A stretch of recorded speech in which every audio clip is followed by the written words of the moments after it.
Assalamualaikum warahmatullahi wabarakatuh.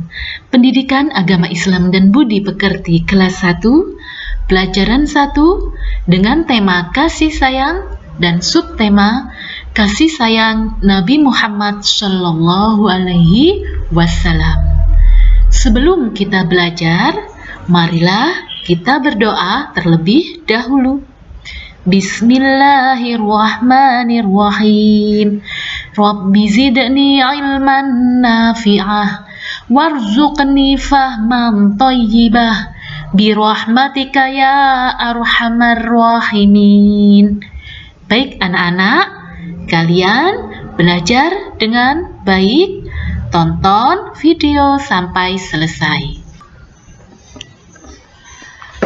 Nabi Muhammad Shallallahu Alaihi Wasallam lahir di kota Mekah pada tanggal berapa? Yaitu tanggal 12 Rabiul Awal. Ayahnya bernama Abdullah dan ibunya bernama Siti Aminah. Lahir di kota mana Nabi Muhammad? Ya, di kota Mekah. Pada tanggal berapa? Pada tanggal 12 Rabiul Awal, tepatnya pada hari Senin. Siapa nama ayah Nabi Muhammad? Abdullah. Dan ibunya bernama siapa? Ya, Siti Aminah. Inilah sekelumit biodata Nabi Muhammad Shallallahu Alaihi Wasallam. Pada usia 6 tahun, ibu Nabi Muhammad meninggal dunia. Sehingga pada usia 6 tahun, Nabi Muhammad menjadi seorang anak yatim piatu. Tidak punya ayah, tidak punya ibu. Ayahnya meninggal ketika Nabi Muhammad masih berada di dalam kandungan. Karena tidak ada yang mengasuh Nabi Muhammad, maka Nabi Muhammad diasuh oleh kakeknya yang bernama Abu Muthalib. Siapa nama kakek Nabi Muhammad yang mengasuh Nabi Muhammad? Ya, Abu Muthalib. Jadi Nabi Muhammad menjadi anak yatim piatu umur berapa anak-anak? Umur 6 tahun ya, sama seperti kalian, kira-kira kelas 1 SD. Nabi Muhammad sudah menjadi anak yatim piatu. Nabi Muhammad sejak kecil tidak pernah berbohong. Nabi Muhammad sangat jujur. Untuk itu, Nabi Muhammad disayangi oleh banyak orang dan diberi gelar Al-Amin. Diberi gelar Al-Amin yang artinya dapat dipercaya. Apa gelar Nabi Muhammad karena kejujurannya? Ya, Al-Amin. Apa arti Al-Amin? Dapat dipercaya. Mengapa Nabi Muhammad diberi gelar Al-Amin? Ya, pinter. Karena Nabi Muhammad adalah orang yang jujur, tidak pernah berdusta. Meskipun bercanda, Nabi Muhammad tidak pernah berdusta. Kita juga begitu. Ketika bercanda, tidak boleh berdusta. Nabi Muhammad Shallallahu Alaihi Wasallam menyayangi sesama. Ada suatu kisah. Ketika hari raya Idul Fitri tiba, anak-anak kelihatan sangat bergembira. Ketika Rasulullah pulang, Rasulullah melihat ada seorang anak yang menangis. Anak ini adalah seorang anak yatim yang meninggal ayahnya. dan tidak mendapatkan perhatian dari ibunya. Dia tidak memiliki pakaian yang bagus untuk dikenakan ketika hari raya, sehingga membuat anak yatim ini bersedih. Tetapi apa yang dilakukan oleh Nabi Muhammad ketika melihat anak yatim yang sedang menangis? Nabi Muhammad berkata, "Jangan menangis anakku, aku akan membahagiakanmu." Akhirnya anak yatim ini diajak pulang oleh Nabi Muhammad, diberikan dan dibelikan baju baru, diberi makanan yang enak, ya, supaya senang. Inilah contoh kasih sayang Nabi Muhammad. Nabi Muhammad sangat menyayangi anak yatim.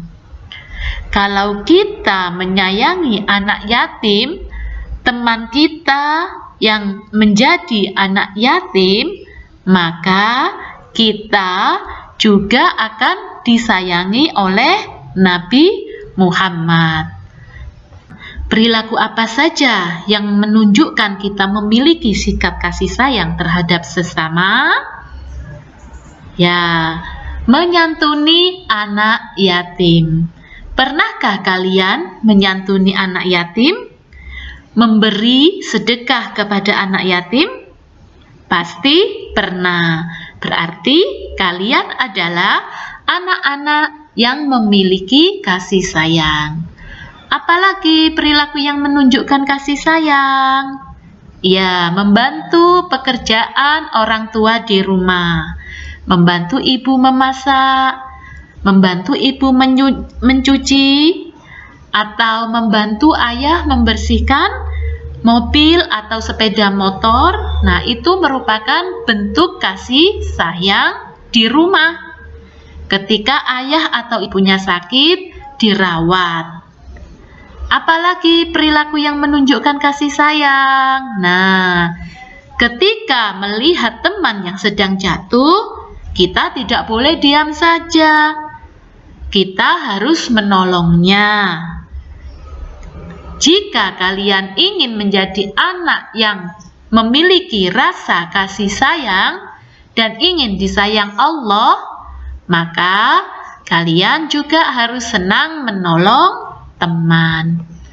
Selanjutnya adalah bermain dengan teman dengan rukun, tidak bertengkar, tidak saling mengolok-olok, bermain bersama dengan rukun dan saling menghormati.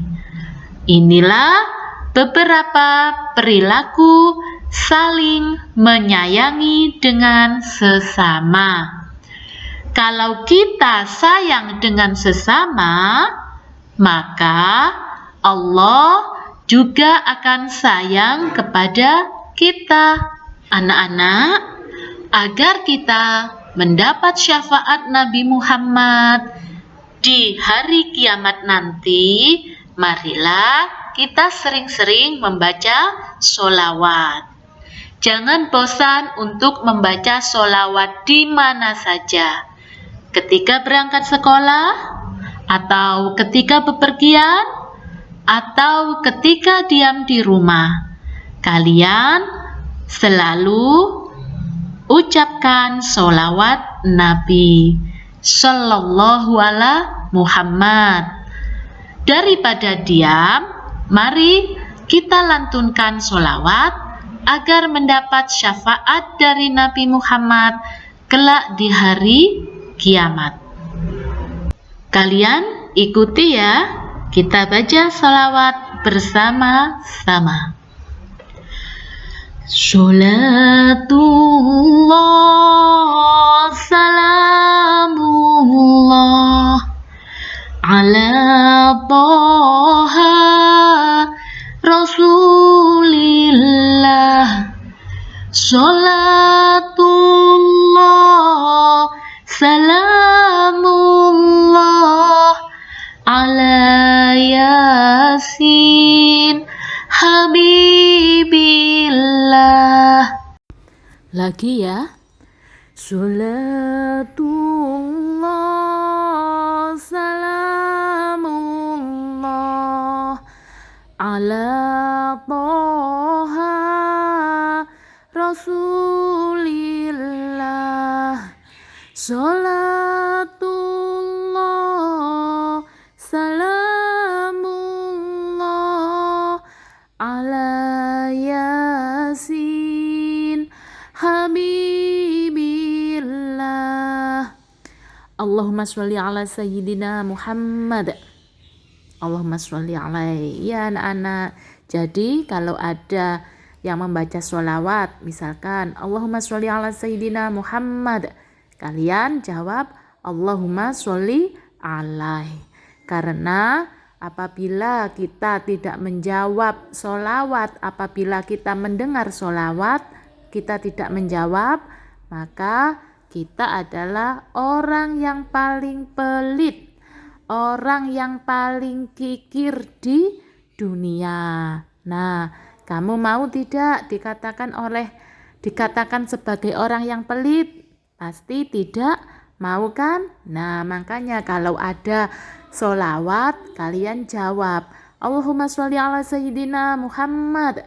Dijawab Allahumma sholli alaihi ya. Karena nanti sholawat itu yang menjadi syafaat kelak di hari kiamat, yang menolong kita kelak di hari kiamat. Makanya jangan malas-malas untuk bersolawat ya, biar mendapat pertolongan atau syafaatnya Nabi Muhammad. Karena apa anak-anak? Hanya orang-orang tertentu saja yang dipilih Allah untuk bisa dekat dengan Nabi, untuk bisa membaca sholawat. Kalau kalian ingin menjadi anak yang dipilih Allah, maka kalian harus sering-sering membaca sholawat ya. Ada sholawat Jibril, sholawat Naria, dan lain sebagainya. Baik, nanti setelah pelajaran ini kamu coba ya membaca sholawat yang diajarkan Bu Marta. Sekian anak-anak materi pada hari ini. Semoga kita bisa meneladani sikap kasih sayang Nabi Muhammad SAW. Nah, sekarang tugas kalian adalah menjawab 2 pertanyaan. Nomor 1 dan 2 dijawab dan ditulis di buku tulis ya. 1. Apa yang kalian lakukan jika ibu sedang sakit? Nah, di bawahnya diberi jawaban gitu ya anak-anak ya. Nomor 1, apa yang kalian lakukan jika ibu sedang sakit? Yang nomor 2, maukah kalian menjadi anak yang saling menyayangi? Maukah kalian menjadi anak yang saling menyayangi? Nah, ini jawabannya mau apa tidak.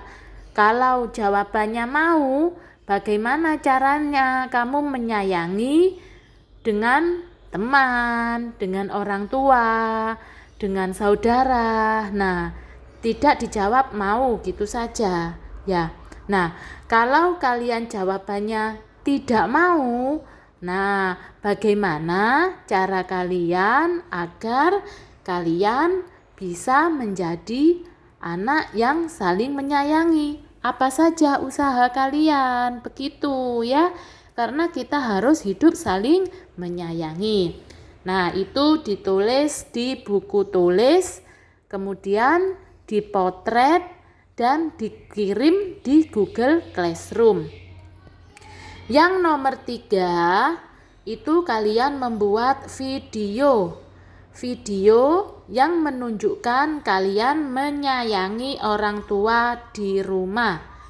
Video itu bisa berupa ketika memijiti orang tua, ketika membantu orang tua, ketika apalagi Kemudian ketika disuruh orang tua ke warung, itu kalian video ya dan dikirim ke WA-nya Bu Marta. Sekian anak-anak pelajaran pada hari ini. Wassalamualaikum warahmatullahi wabarakatuh.